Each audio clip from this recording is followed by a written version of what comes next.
अमरीकी वेबसाइट दावा कया है अमरीका ईरान विच में जंगबंदी में वाद के हवाले से मुआहदो तय थी वियो है।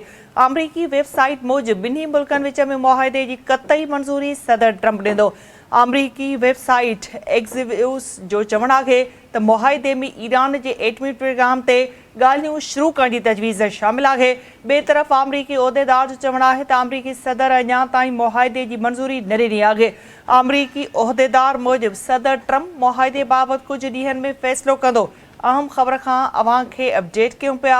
अमरीकी वेबसाइट दावा कई है तो अमरीका ईरान विच में जंगबंदी में वाद के हवाले से मुआहदो तय थी वियो आहे। अहम ख़बर नाज़रीन अवां सां शेयर कयूं पिया। अमरीकी वेबसाइट दावा कया है तो अमरीका ईरान विच में जंगबंदी में वाद के हवाले से मुआहदो तय थी वियो आहे। अमरीकी वेबसाइट मूजिब बिन्हीं मुल्कन विच में मुआहदे की कतई मंजूरी सदर ट्रंप ॾींदो।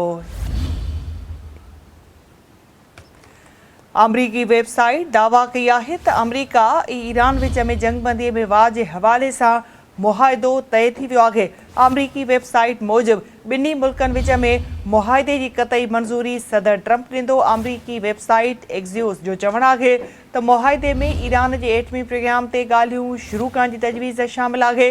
बे तरफ़ अमरीकी उहदेदार जो चवण है तो अमरीकी सदर अञा ताईं मुआहदे की मंजूरी न ॾिनी आहे।